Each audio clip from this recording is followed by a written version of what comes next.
하나님의 군대로 정결한 삶을 살아가고 계십니까? 오늘의 말씀은 민수기 31장 1절에서 24절입니다. 말씀 살펴보기. 여호와께서 모세에게 말씀하셨습니다. 이스라엘 자손들을 위해 미디안 사람들에게 복수하여라. 그 후에 너는 네 조상들에게 돌아갈 것이다. 그러자 모세가 백성들에게 말했습니다. 너희 가운데 전투에 참가할 사람을 준비시키라. 그들로 하여금 미디안 사람들과 싸워 미디안에게 여호와의 복수를 행하게 하라. 이스라엘의 각 지파에서 1000명씩 싸우러 보낼 것이다. 그리하여 각 지파마다 1000명씩 해서 총 12000명의 무장한 군사들이 이스라엘 군대에서 파견됐습니다. 이렇게 해서 모세는 각 지파마다 1000명씩을 싸우러 보냈습니다. 또한 그들과 함께 제사장 엘르아살의 아들 비느하스를 거룩한 물건들과 신호용 나팔을 들려 함께 보냈습니다.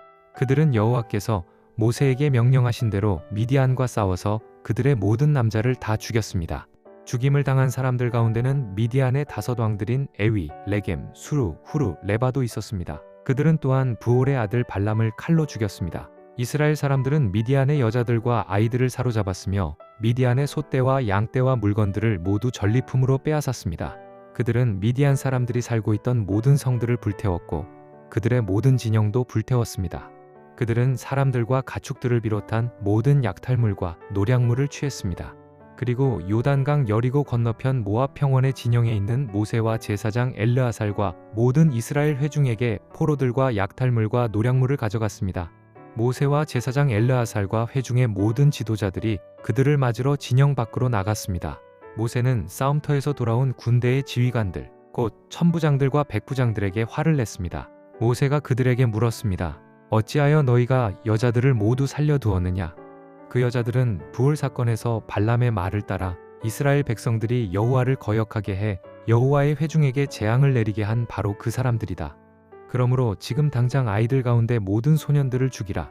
그리고 남자와 자서 남자를 아는 모든 여자들을 죽이라. 그러나 남자와 함께 잔 적이 없어서 남자를 모르는 여자아이들은 너희를 위해 살려주라. 너희는 7일 동안 진 밖에 있어야 한다. 너희나 포로 가운데 누구를 죽인 사람이나 죽임당한 사람을 만진 사람은 셋째 날과 일곱째 날에 스스로를 정결하게 해야 한다.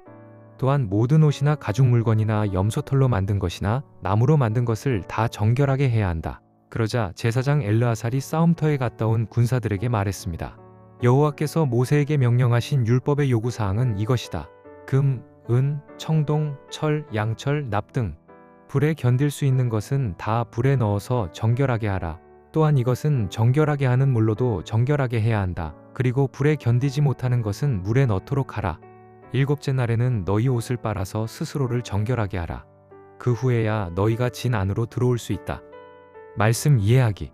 하나님은 모세에게 미디안을 침으로 이스라엘의 원수를 갚으라고 명령하십니다.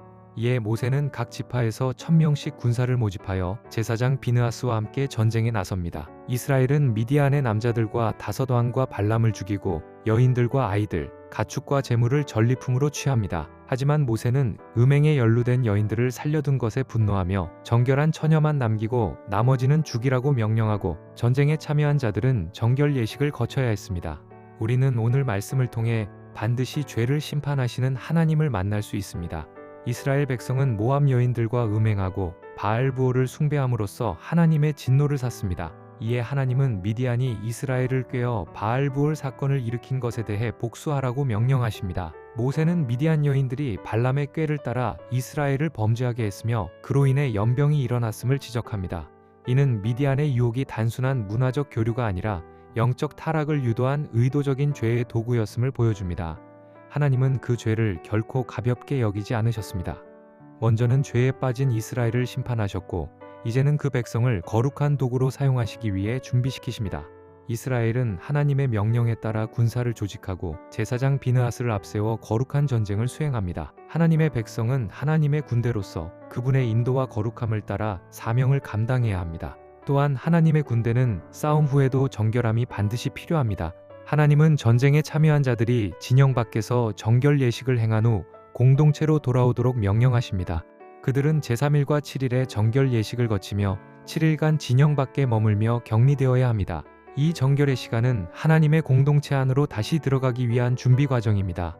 이 말씀은 원독자뿐 아니라 오늘날의 그리스도인에게도 동일하게 적용됩니다. 하나님은 죄를 심판하시며 그 백성을 거룩한 도구로 사용하시기 위해 정결함을 요구하십니다. 하나님은 단지 승리만을 원하시는 것이 아니라 그 과정 속에서도 거룩함과 순종을 통해 하나님의 뜻을 이루는 백성이 되기를 원하십니다. 이스라엘이 하나님의 군대로 부름받았듯 오늘 우리도 세상 속에서 영적 전쟁을 감당해야 할 하나님의 백성입니다. 그러나 그 싸움은 하나님의 인도하심과 거룩함을 기반으로 할 때에만 의미가 있고 승리할 수 있습니다. 죄를 결코 가볍게 여기지 않으시는 하나님 앞에서 우리는 날마다 자신을 돌아보고 정결함을 회복하는 삶을 살아야 합니다. 그리고 그 정결함 속에서 하나님께서 맡기신 사명을 담대하게 행해야 합니다. 말씀 따라 살아가기. 반복해서 빠지게 되는 죄가 있습니까? 과거의 유혹이나 죄의 흔적을 남겨두지 않고 철저히 끊어내는 결단을 내립시다. 그리고 성령님의 도우심으로 정결한 하나님의 군대로 살아갈 수 있도록 함께 기도합시다. 말씀대로 기도하기. 그리스도인의 삶의 자리마다 죄를 분별하는 영적 기준이 회복되고 회개와 정결함이 삶으로 드러나도록 기도합시다.